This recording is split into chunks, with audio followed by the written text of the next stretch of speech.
네, 오늘 리뷰할 작품은 카틀라입니다. 작년 6월에 나온 아이슬란드 드라마고요. 총 8개의 에피소드로 이루어져 있습니다.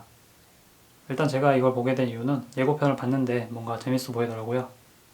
아이슬란드와 화산이 제 눈을 사로잡기도 했던 것 같습니다.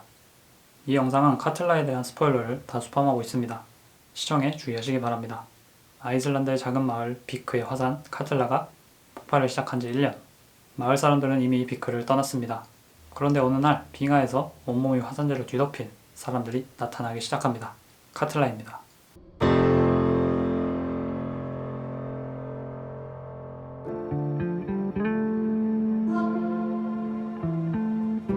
아무튼 그렇게 빙하에 나타난 화산재로 뒤덮인 여자. 무슨 괴물도 아니었고 평범한 사람이었습니다. 그래서 얘기를 들어보니 자신은 군일들이고 여기 비크 호텔에서 일하며 소르라는 남자를 알고 있다고 합니다. 근데 여기서 뭔가 이상한 느낌이 들었어요. 소르는 그리마의 아빠라는데? 뭔가 여기까지는 감이 잘 안 잡혔습니다. 아무튼 그 여자의 이름은 군일드 알베리. 스웨덴 출신이고 자신은 호텔 비크의 종업원이라고 하죠. 호텔을 확인을 해보니 실제로 20년 전에 여기 비크 호텔에서 일을 했다고 합니다. 근데 20년 전의 사진과 지금의 모습이 똑같아요. 그러니까 20년 전에 비크 호텔에서 일했던 사람이 20년 전 모습 그대로 화산재 뒤덮인 채 나타난 거죠. 그래서 이번엔 경찰이 그 스웨덴에 있다는 군일드 알베리에게 전화를 걸어보는데 전화를 받아요. 그녀는 중년 여성으로 아들도 있었고 멀쩡히 잘 살고 있었죠. 이렇게 군일드에 대한 의문이 채 풀리기도 전에 1년 전에 실종되었던 그리마의 언니 아우사 또한 화산재에 뒤덮인 채 나타나게 되고 뿐만 아니라 다리에 죽었던 아들 미카엘, 기슬리의 아내인 마그네아 또한 아프기 전의 모습으로 나타나고 마지막으로 화산재에 뒤덮인 그리마 자신까지 나타나게 되면서 비크는 순식간에 혼돈에 빠지게 됩니다. 자, 그래서 이제는 대충 무슨 얘기인지 알게 되었습니다. 왜인지는 모르겠지만 사라졌거나 죽었거나 과거의 도플갱어들이 빙하에서 나타나고 있다. 극 중에선 이것들이 체인질링에서 비롯된 무언가라고 표현을 하긴 하는데 저는 이해하기 쉽게 도플갱어로 표현을 하겠습니다.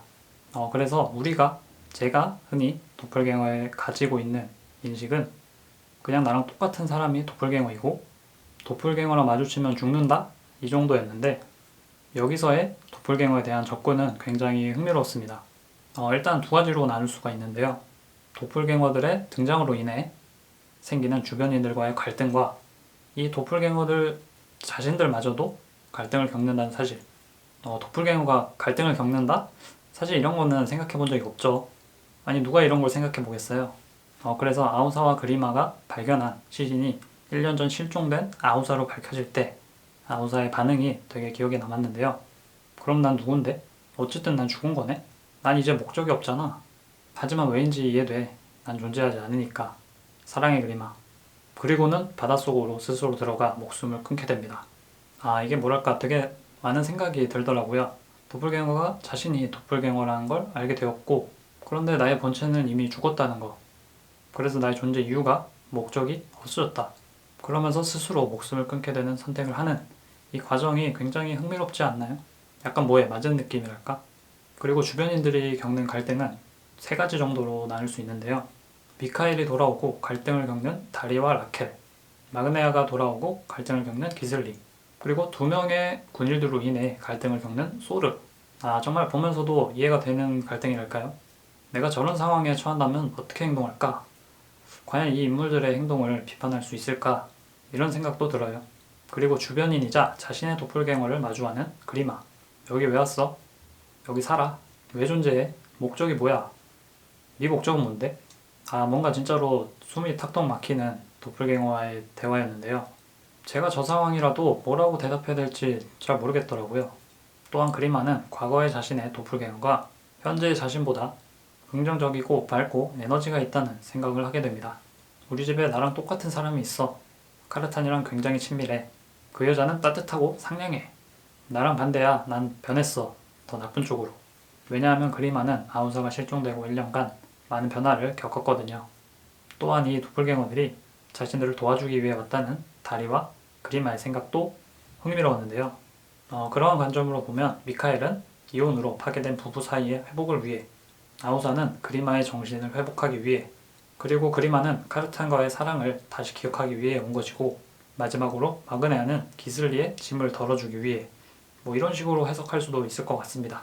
그런데 여기서 갑자기 그리마는 자신의 도플갱어와 러시안 룰렛을 하게 되는 선택을 하게 되는데 이게 진짜 좀 뭐랄까 굉장히 당황스러웠습니다. 진짜로 이거는 생각도 못한 전개였거든요. 아니 어이가 없었죠. 총을 들고 가길래 당연히 도플갱어를 죽이러 가는구나 라고 생각을 했는데 러시안 룰렛이라니 이게 대체 뭐냐. 다른 분들은 과연 이걸 어떻게 받아들이실지 되게 궁금하네요. 근데 여기서 더 웃긴 건 도플갱어가 너무나 자연스럽게 받아들이는 거예요. 뭐 싸움을 한다던가 큰 저항이 있는 것도 아니고 진심이야? 그리마 이건 아닌 것 같아 하면서도 순순히 대결을 받아줍니다. 아무튼 그렇게 대결이 시작돼서 그리마가 먼저 시작하고 마지막 6번째 총알까지 갔으니 도플갱어가 죽은 거겠죠? 근데 여기서 뭔가 편집으로 약간 헷갈리게 하려고 한 것 같긴 한데 순서상 도플갱어가 죽은 게 맞긴 합니다. 그리고 이거는 약간 딴 얘기인데 이 러시안 룰렛이라는 걸 보는데 뭔가 제가 떨리더라고요. 이거 연기하기도 쉽지 않겠다 뭐 그런 생각이 들더라고요. 뭔가 무섭다. 그리고 여기도 역시 그리마를 연기한 배우가 가수 활동도 같이 하고 있는 것 같더라고요. GD 알렌이라고 찾아보시면 뮤직비디오도 있습니다. 아무튼 이렇게 보면은 배우 중에 가수 활동도 겸하는 분들이 꽤 많은 것 같습니다. 자, 그래서 결론은 모든 도플갱어들이 죽거나 사라진 걸로 마무리가 된 것 같습니다. 결국 그리마가 자신을 찾아온 도플갱어의 메시지를 듣고 긍정적이었던 과거의 모습을 되찾게 되면서 해피엔딩인 듯 했으나 그런데 문제는 아직도 빙하에서 도플갱어들이 만들어지고 있다는 뭔가의 여지를 남기면서 이야기가 끝이 나게 됐습니다. 일단 이 얘기가 빠질 수 없겠죠. 바로 이 이야기가 펼쳐지는 배경, 아이슬란드입니다. 매일 화산재가 날려서 필터를 쓰고 다녀야 하는 이 혹독한 환경이 이곳은 굉장히 이질적인 장소라는 생각을 들게 하죠. 마치 다른 행성같이 말이죠. 실제로 인터스텔라, 오블리비언, 프로메테우스 등 많은 작품에서 이곳을 외계 행성이나 판타지 작품의 배경으로 사용을 했습니다. 그리고 아이슬란드의 부서진 비행기 잔해 아마 익숙하실 수도 있는데요. 뮤직비디오 같은 데서도 많이 쓰이고 실제로도 유명한 관광지라고 하죠.